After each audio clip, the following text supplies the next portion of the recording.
స్వాగతం నా యూట్యూబ్ ఛానల్కి. నేను మునగాకు కారం పొడి చేసిన దానికి మంచి రెస్పాన్సిబిలిటీ వచ్చింది.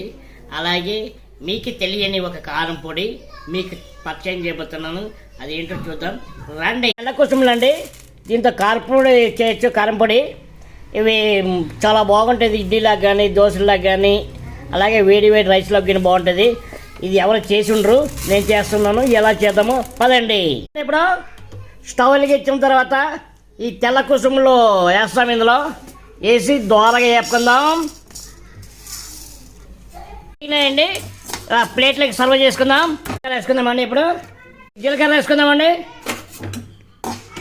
ప్లేట్లకి సర్వ్ చేసుకుందామండి. వేగింది, ప్లేట్లకి సర్వ్ చేసుకుందాం. కొద్ది చింతపండు వేడి చేసుకుందామండి. ఇది అండి పక్క తీద్దామండి. వేసిన తర్వాత ఎల్లుల్లిపాయలు వేద్దామండి. ఇది కొద్దిగా దోరగా వేగాలి. వేగిపోయినాయండి ఎల్లుల్లిపాయలు, పక్క తీసి పెట్టుకుందాం. వేగిపోయినాయండి. ఇప్పుడు మిక్సీకి పట్టుకుందాం రండి. ఎండుమిరపకాయలు, చింతపండు వేద్దామండి. చింతపండు, ఎల్లుల్లిపాయలు, జీలకర్ర, తర్వాత ఇవ్వండి ధనియాలు. ఇప్పుడు కుసుమలు వేసుకుందామండి.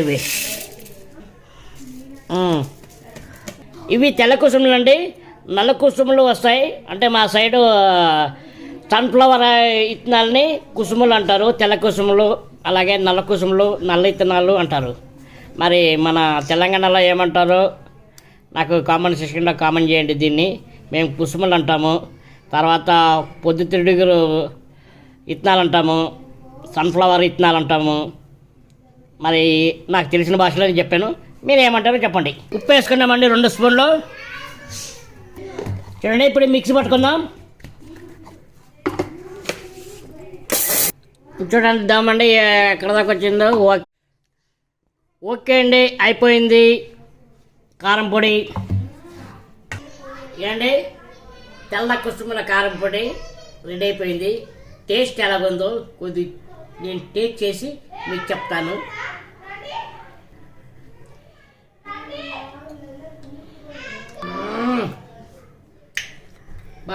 బాగుందండి, చాలా బాగుంది. ఇడ్లీలోకి, దోశలోకి, అలాగే వేడి అన్నంలోకి బాగుంటుందండి. మీరు కూడా ఎలాగుందో ట్రై చేసుకొని తెప్పించి మరీ ట్రై చేయండి, తినండి, బాగుంటుంది. అలాగే నా ఛానల్ని లైక్ చేసి, షేర్ చేసి, సబ్స్క్రైబ్ చేసుకోండి ప్లీజ్. బాయ్.